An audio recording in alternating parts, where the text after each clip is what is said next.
agone ruoth ni erokamano motimo ng'uono mondo nyinge oyal pith thuolo maberni e ng'uono mar okinyi arwaki bed thuolo wawinj kuom Nyasaye walam. Wagoni ni erokamano Nyasach polo kod piny, Nyasach umbe lwenje, Nyasach gode aore gi nembe, Nyasach Ibrahim, Isaka gi Jakobo. Lwanda mar Kalvari, nyalo mar unu gi ranyisi, unu chieng' dwe liudu ng'ama lich miwuoro. Apaki ruodh Jesurun, wuo kodwa, oya bedol tung' kende, to Nyasach kweroni malero bed japuonj. Ya winjo mar chuny jogi, kendo gine ng'uono kod kech ka wachi ni wuok elewa. Erokamano kuom selocho, e nying loch mar Yesu wakwayo. Amen. Adoni wawinj wach Nyasaye mwayudo e kitabu mar Injili Johana. Injili Johana Injili Johana 1 matindo 45 nyaka 51. Injili Johana 1 45 nyaka 51. Umowacho niya, eka Filipo nonwang'o Nathaniel mowachone ni, wasenwang'o jal mane Musa ondiko kuome e chik, kendo ma janabi nondiko kuome. En Yesu ja-Nazareth, wuod Josef. Nathaniel nopenjo ni, gima ber nyalo a Nazareth koso? Filipo nokone ni, bi ine. Yesu none Nathaniel kabiro ire, minowacho kuome niya, neuru ja-Israel adier ma onge miganga. Nathaniel nopenje ni, ing'eya nade? Yesu nowachone ni, kapok Filipo luongi, mane in e tiend ng'owu naneni. Nathaniel nodwoko niya, Rabi, in wuod Nyasaye, in e ruoth Israel. Yesu nodwoke ni, iyie nikech awachoni ni naneni e tiend ng'owu koso? Inine gik madongo moloyo magi.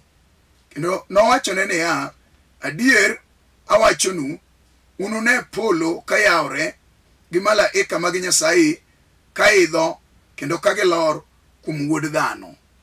Amen. Nyasaye mondo gwedh somo mar wachne, kendo Nyasaye mondo yud duong'. Wach masomo thoro mare madwa na wuoye, kata thuon wach ma Yesu kete chunya mondo wapuonjre kodi kaachiel wacho niya, be gima ber nyalo a Nazareth. Gima ber nyalo a Nazareth. Be gima ber nyalo a Nazareth. Nazareth ne en kama otuo, ne en kama otimo kite, ne en kama otimo gode, ne en kama otimo ngoro. To ma nomiyo oganda mag Israel nong'eyo ni Bethlehem Juda e piny Nazareth kanyo onge gima ber mane nyalo wuoke. Ubed joma ne nyalo aye kosomo, ubed ne joma nyalo aye kano umbgi kata nondgi lach, ubed joma ne nyalo wuoke mane nyalo kwan ni nyalo bedo kata ruodhi e dhod Israel, e dhod Juda ne onge. Omiyo oganda duto nong'eyo ni onge gima ber manyalo a kanyo. Ne en kama tarari motuo mongoro ma kata cham maber mane nyalo wuoke ne onge. Nonro matut golo mano miyo ji mang'eny nong'eyo ni oganda duto ma a Nazareth gima ber onge. To wach iye en Josef manose mako loso keny gi Maria ne a Nazareth. To mane gima somo.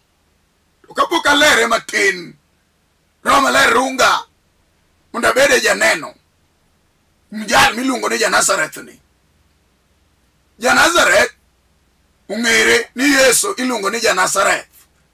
Tene ni nonde yie mar nyuol mar dalagi kolu nonro mar Josef manyakwar joka Daudi ke Jesse gin jo-Nazareth. To mano bende nokor ni ruodh Israel no ae Bethlehem Juda piny Nazareth, kata dala mar Nazareth. Amen. Wachni chuna mondo atimie nenda matin kama Ja-Nazareth nogola chien kacha e higa mar 91 masira maduong' yie nogore dalawa kendo wachni nobedo buok gi kiondko gi kuyo maduong'. Wachni nochuno manyaka wuora ma wuod gi waya manonyuola higano nonindo kendo notho ma wadong' ka nyithind kiye. Bang' wachno wadongo kamano ka wan e lwet dawa. Sama nwadong' na mama na bende nodong' ka en bende otuo. Mama na nodak higni manok bang' tho wuonwa kogik higa mar 95 to en bende wach nomake koro lemeae. Sama ne wadongo ka wan kodgi, ne gin joma onge kwe, ne gin joma yware e lweny, ne gin joma gore, ne gin joma dhao, ne gin joma kedo. Samoro mama ne ringo winjo kiwacho ni ng'ama miyo dhi por, giwere ok gidag wang' achiel. To mano wach mane miyo ne wanyalo sandore kendo ne wanyalo dakgo ka waneno pek ahinya. To tinende wach nomiyo aneno weche moko ma chunya gombo mondo atimie neno kuom Yesu Ja-Nazareth. Adier wadongo gi mama na kamano ka wachandore bang' ka wuonwa osenindo. Ne wanyalo go tong'o gogo amal wadeyo ne ji wachandore. To wachni nomiyo wadongo ka ne wuoyi maduong' to nyithindwa tindo bang'a. Koro nyaka wamany gi minwa mondo nyithindo chiem, kendo nyaka waked matek odiechieng' no wanyalo puro kata puothe adek mopogore. Iaye machielo tidhiye machielo kendo ang' ichak idhiye machielo godhiambo. Mok ne wera uyudi chiemo munyalo chamo. Wachni nomiyo wadongo matek ahinya. Bang' thuolo manok higni moko 5 bang' wuora nindo, mama na bo chako nindo. Nyathi matin mane ginyuolo bende ne waseiko, ene mane okwongo nindo, aeto wuora luwe to mama na bende ochako luwogi. Koro kaka nyathi maduong' ne wadong' e lwet dana. Wachandore kamano, minwa ne watemo go matek ma wago dala magero ot moro mar lum matin machwer mane koth gowa. Wuora be nowewa od lum moro matin, to Nyasaye gi ng'wonone nomiyo wadong' e lwet dana gi wuora maduong'. To kaka lweny pek e range kod miere, wuora maduong' no bende jasigu chako okawo. Koro wadong' gi dayo kende gi mama na maduong'. Wach koro pek e dala, ber koro onge kwe, onge ahinya. Moro bende onge, nyithindo bende ke moko ke kamano mondo odhir kama inyalo mosgi gikonyre. Gimomiyo atimo neno en kama Nyasaye ogola. Luongo Ja-Nazareth, jal madwana yalo wachne. Adier wadongo mwatimo at this school kana ane secondary kanye ma Yesu Ja-Nazareth notimo na ng'wono mar warruok. Kanye maromo gi Yesu kadier afwenyo ne tier ka Yesu Ja-Nazareth ne omako lweta, gimaber manyalo timo onge, kendo gimaber manyalo neno manyalo wuok kuoma e nonrowa onge. Mi wachno nochuna mondo pacha oyelre. Adwar Yesu Ja-Nazareth, jal manyalo kecha. Mi okane yalo injili ching'ore school kama ne asome secondary ane form 3. Wachni nogore kuoma. Samachni nogore kuoma, pacha noyawre. Maneno rangawa, neno dalawa, kaka dalo dong' buga, dalo dong' ochoke motiye. Kama ne wagoyo gi mama na no odong' nono, ono be nosegore piny, geno be koro onge iye. En pa odong' kanyi pure. Wach Nyasaye nolima ma ilero kuom Ja-Nazareth ni. Sama noler kuom Yesu Wuod Nyasaye, wach nogore kuoma. Wachni nogo kode warruok mar gony mar jomotwe. Wachni nogo koda loch mar Nyasaye man be pacho yawre. Chako yudo fwenyruok matin mar dwaro wang' Jehova ka ywak ne rangawa, na ywak ne dalawa, na ywak ne od mama, na ywak ne nyikwa ma Nyasaye maduong' na omako badgi gin bende. To Nyasaye no otimo ng'wono manyaka tinende aneno ka ng'wono otimore. Nyasaye no omiyo an ba somo, Nyasaye no chako miyo an bende achopo kiwango machielo ma ayudo minot makendo. An gi nyithindo, an gi rangaya, nyithindo ba aneno ka Nyasaye timo negi ng'wono. Gimomiyo atimo neno ne dala odong' ma gima ber mane nyalo kwane ne onge. Kendo adier ng'ama ne nyalo paro ne kanyo gimoro kiny nowuoge ne onge. Ne wadong' buga, wadong' e pap Nyamasi, wadong' ka piny ochamowa. To goane Ruoth erokamano momiyo ayudo thuolo mondo atimie nenda. E samoro jal moro mobende neno wach moro mapek, makale wach moro makaka dotim onge, maneno masira, kata en nyathi kich, kata en chiliel, kata en jal ma piny obagi bado gwam, kama dodhie onge, ng'ama dogen kume be onge go. To aneno Nyasaye mane orito nyikwa ma wadongo wantie nyaka kawuono. Waneno ng'wono malich mar Nyasaye. Kendo adier Nyasaye nosekalo kodwa, kopandowa kolochonwa, matini wan be wan ji. Hallelujah. Duong' odogna mina jateko. Wach ma asomo wacho niya, chieng' moro jalo moro miluongo Nathaniel nene kamoro. To Filipo machielo kuom jopuonjre bende ne wuotho. Sama nowuotho nodonjo e dala kama Nathaniel nobetie. To koro Nathaniel to wachone ni bi waseyudo jal ma Musa nowuoyo kuome, jal ma jonabi nokoro kuome, en Yesu ja Nazareth. Wachino ero nomiyo Nathaniel penjo ni to yawa, wiu rach, ujoneko, be gima ber nyalo a Nazareth. Mane wach madona wuoye, be gima ber nyalo a Nazareth. Adier ne ging'eyo ni gima ber ok nyal a Nazareth. Kibiro biro piny Thurwa, piny Kandaria, piny Kosogo, tibiro timni neno na dier. Nyithindo gi nowe kiye, nyithindo gi nodong' ka. E paro jokodoyo ka geno noserume. Kendo ne ok wapar na dier noidie ng'ato. Wach ma ka higa noromo, higa mar 2000, e wang'e Roho Maler norunga mondo awe gimoro amora minyalo tim mag profession mag somo tadonji e wach mar bedo jatich Nyasaye. Nikech Roho nochuna gi luong mondo adhi aulne piny duong' mar Nyasaye, adhi aulne piny nyalo mar Jehova, adhi aulne piny gweth mar Nazareth. Mane wach momiyo adier ayudora ka mondo an be abedie neno kata ranyisi manyalo miyo ng'ato yudo gene wach mokalie. Bang' ka waseneno lwenje mapek, waneno weche mapek ma nyol ma de ting'o tek, ma adier Nyasaye ka ok ng'wonone de ok wachopo kama wachopeni. To Nyasaye otimonwa ng'wono, kaka wacho ni en tongo wang' nyithind kiye, kendo en wuonegi adier obedo wuoro ma waneno ng'wonone. Duong' odogna mina. Yesu ja Nazareth nene kamoro, ae jopuonjre ne ochako yalo wach ni wach ni nochopo ne Andrea gi Jakobo gi Petro gini. Wach ni omako Filipo, Filipo chako tere ne Nathaniel bende. Wacho ni waseyudo ng'ato, jal ma jopuonjre wuoyo kuome, jal ma jonabi wuoyo kuome, jal ma ne Musa wuoyo kuome, jal ma Muma wuoyo kuome, ni Yesu ja Nazareth. Hallelujah. Wach ni wang' omiyo Nathaniel okatua mar dhi rado gi Nyasaye.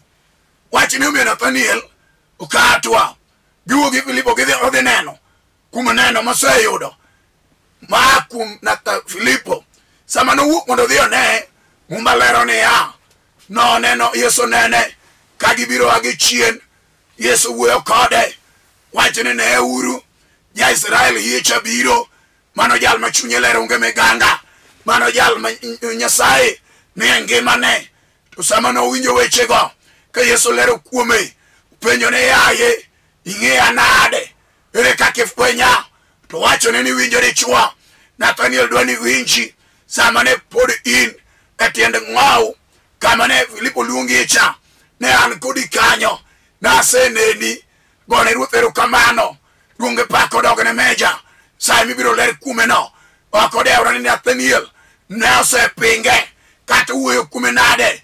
Kara kamano ne en kode, jal milero ja Nazareth ni en jal man nitie kuonde duto seche duto. okodewre ni kama nade wach mibiro winjo gi sani ka chunyo elore kende rwako wach no biro kelo ni geno biro miyo gima onge betie nyalo biro kelo gik maber uma biro umo gik moko gone ruotero kamano malero niya Nathaniel wacho ni in e ruodh Israel adier in wuodi Nyasaye to kone iye nikech wach ma wachoni to iwinjo Nathaniel kore ka weche madongo biro timore kendo ineneo ni ranyisi motamoni mabiro dhieri ng'eyo to inene chingo nago ka wuod dhano polo yaorene ka malaikni lor amalo to idho kendo duogo gik madongo matimore wawuo kodi sani okodewre nang'o matimore okodewre nang'o mikale wan gi ng'ato achiel iluongo wuon ber ja-Nazareth ene ma en gi teko ene ma en gi loch ene ma en gi nyalo ene ma en gi duoko ene ma en gi yo ne ng'ama chunyo yelore iluonge ja-Nazareth koro okodewre nang'o matimore okodewre ni lweny mane magoyi okodewre ni wach mane machandi okodewre ni ji manade mwani piny wach milero kawuono ni kata in kanyo ichari duokori piny ijaro ngimani kwanori nono wan gi gima ber mabiro a Nazareth jal mabiro goli kama initie jal mabiro goli e twech jal mabiro goli e dong jal mabiro goli e kwamo jal mabiro goli e odekre jal mabiro goli e ura jal mabiro goli e neko jal mabiro goli e ndulume jal mabiro goli e sand gi nyinyo mumalero ne ya Nathaniel openjo gima ber menyalo a Nazareth in bende nyalo penjo mara ni osebudho mara ni osedak mang'eny mara ni osesanda mara ni osechamba mara ni osemaya mwandu mara ni osetem otamore to wach milero mar Nyasaye ni gima ber ni Nazareth wach onego maki wach onego kai ichom Nazareth kar geno kar resruok Nazareth kanyo ema polo no walo sibuor ma dhod Juda Yesu ja-Nazareth mondo wayud resruok kuome chieng' moro achiel Petro ka Johana kochomo Galili hekalu Jerusalem wacho ne ya nolero wach ne puth manene dho hekalu to wacho ne ya e nying Yesu ja-Nazareth amalo mondo iwuothi mano ne siro ni Yesu ja-Nazareth no ene ma en gi teko ene mosewale ene mosewire ene moseyiere ene moseting'e malo moloyo nyiseche te ewi nyiseche gogendini haleluya wach malero en ya be gima ber nyalo ae rangach ma ji otho rume be gima ber nyalo ae dala ma ji okwame no bende gima ber nyalo ae dala ma ji okosome no bende gima ber nyalo akum dichuo ma geno lalne no bende gima ber nyalo akum nyako ma tedo tamo no bende gima ber nyalo ae kum nyako ma nyuolo tamo no bende gima ber nyalo kum jal mosetuore ndalo mang'eny ka jochiende omake mateka sando ngimane wach malero mar Yesu ne luongo ja-Nazareth jal man gi loch jal man gi teko jal man gi nyalo jal man gi ono jal man gi gony jal man gi rayaw mar dho Daudi ne ene ja-Nazareth ene man gi teko bende gima ber nyalo a Nazareth ji osechayi ji osejari ji osenyieri ji osekuodhi ji osewuoyo kuomi wach mineno kawuononi mumalero ni ya Nathaniel no ne ok par ni gima ber nyalo a Nazareth wakuni ni ya warruok wa Nazareth kum Yesu amina chang wa Nazareth kum Yesu amina gony mar jomotwe wa Nazareth kum Yesu amina onogi ranyisi wa Nazareth kum Yesu amina ler momanyo piny wa Nazareth kum Yesu ratego teko mar Jehova nowuok e Nazareth kum Yesu ja-Nazareth kata in kanyo Satan omako ngimani wach malero mar Yesu amina ja-Nazareth no osewale en gi teko Nathaniel luonge ruodh Israel wuod Nyasaye iye jal man gi gik madongo wacho ne Nathaniel ibiro neno gik madongo wach malero niya yie Yesu ja-Nazareth yie Jehova Nyasaye marambi yie ratego ng'ama ler mar Israel wuon loch wuon nyalo bado timo timo chuma ono Brigedia komanda mar lweny Nyasaye mar nyiseche ruodh baro nam no baro timo chuma Nyasaye mar kedo gima tame onge ne ng'amo yie ni ja Nazareth emoromo miduong' ja Nazareth emoromo lamo ja Nazareth emowinjore pako ja Nazareth emoromo dendo ja Nazareth emoromo luwo kawuono ne ibiro neno ono kuom Yesu ja Nazareth. Gima ber ni Nazareth en Yesu wuod Nyasaye, en Yesu jachang, kata obed ndulume, kata obed kansa, kata obed ukimwi, kata obed tuo magalagala, kata obed apany momako ng'ato, kata obed tuo mar nyamudi mag choke, kata obed tuoche mon on mag majinde mag yamo. Wach malero mar Yesu wuod Nyasaye, wach no nigi teko, wach no nigi loch, wach no nigi nyalo, wach no nigi duoko. Wa Nazareth, thuon owuok e Nazareth, od Maria od Yosef, en kende kama ne ji ok par no geno wuoke. Wan gi rangi mane ji ok par digri oae, wan gi rangi ma ji ne ok par professor oae, wan gi rangi ma ji ne ok par lawyer oae, wan gi rangi ma ji ne ok par ni ng'ato norwako gu digri. Nyasaye nitie manyalo kola ng'ato, manyalo kola dala, manyalo kola rangach, manyalo kola dichwo, manyalo kola nyako. Wan gi rangi mano kethi, mano orochore, mano olal. To wach Nyasaye melero kawuono ne kama geno onge no kanye mageno nitie. Ja Nazareth odonjo dala gi Lazaro piny Bethania, kelo geno ne Lazaro ka Mariam gi Martha joywak kama ne geno selalie. Mano ja Nazareth odonjo Jericho dala Zakayo, jalno kelo geno ka Zakayo gi warruok maduong'. Yesu noendo ja Nazareth no odonjo ka Jairo, ukelo geno ne nyar Jairo kuchier odonjo e piny Nain, chiliele ywak gi nyathine achiel kidhi iko.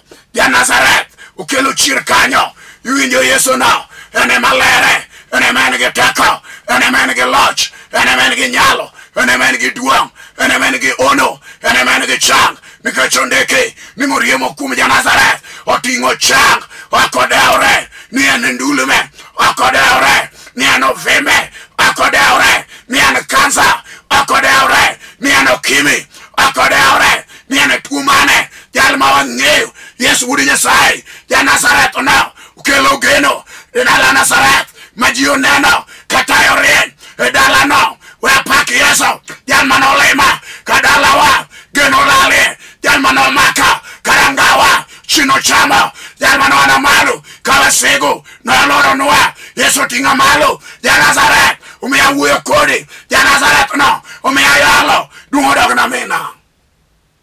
Hallelujah. Iwinjo nade jalweny? Ja Nazareth osea malo mondo timni ng'wono kod kech. Ja Nazareth osea malo mondo gonyi kendo kechi. Ja Nazareth osea malo mondo maki gi lwere makor kachich. Ja Nazareth no en gi teke wi okala. Ja Nazareth no nigi teke wi thuonde. Ja Nazareth no nigi teke wi juogi. Ja Nazareth no nigi teke wi sepe. Ja Nazareth no nigi teke wi ochijo. Kawuono ne Yesu amina jakondo mola raboni ratego meja ruodho ono baro timo chuma osewale komanda mar kedo wuothe we pe nigi loch odonjo gi rasi oyudo dichwo mane geno lal kume mang'adore gi kite ni e kind liete ng'ama dewe onge ochodo nyoroche piny odong' kode olewe liari. Wach milero Yesu ratego no ja Nazareth kano odonjo piny gi rasi chino yak matek penjo ne ya ilara ng'o kodwa Yesu. Ja Nazareth ilara ng'o kodwa mina chimo nogo yuchine no ywak ratego lela kage choma nguche dungo dog ne Yesu ratego ruodho ler kama inetie akodewre nang'o matime. Ja Nazareth nege teko penjo ne ya benitie gima tek maditama, benitie gima tek maditama Nyasachwa. Kawuono adwa nalam kodi Nyasaye kendo ni wachom kodi ruoth mar nyalo. Ubed wach manade mogore ni matek, ubedo ala ma ok dhi maber, ubed tich mane somo ma ok nyal konyi, ubed somo man gi certificate ok nyal konyi gima bero dagia chom Yesu ya Nazareth wache na chiel kende en Yesu Kristo wuod Nyasaye jal man gi teko jal man gi loch jal man gi duong jal man gi ono jal man gi gweth ene maki chome te wale kaka Nathaniel na ochome cha ung'eyo weche man kuomi owacho ne Nathaniel ang'eyi ja Nazareth iye ang'eyo in ng'ama chunye ler agone Ruoth erokamano kata in kama nade Yesu ni kodi kanyo kuri Nathaniel ni winjo kane ine tie ng'owo ka Filipo luongi ne an kanyo kata kama in tieno kere wako yie mar Yesu wuod Nyasaye ratego ruodho ler akida wuon waro jaler mar Israel kanyo Yesu nitie we umamiri ni bade we mugo animalo we jowiya mumokal kodi we umom ni laki nyero we akelo gik ma onge we nyalo mar Kalvario neni we agolo goli anete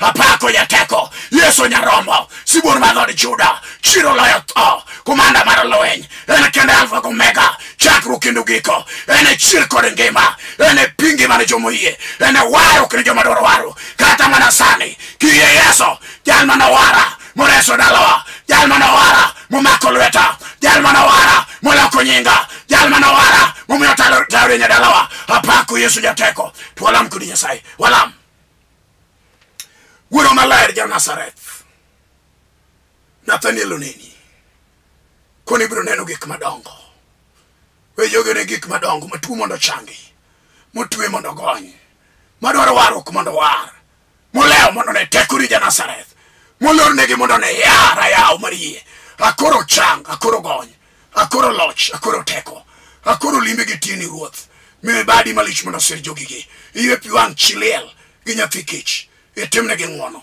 jal ma ok nyaneno kumeno ne kwe kech nyingi maler erokamano ja Nazareth kum selocho e nyingi Yesu Kristo amen. An ma wuoyo kodi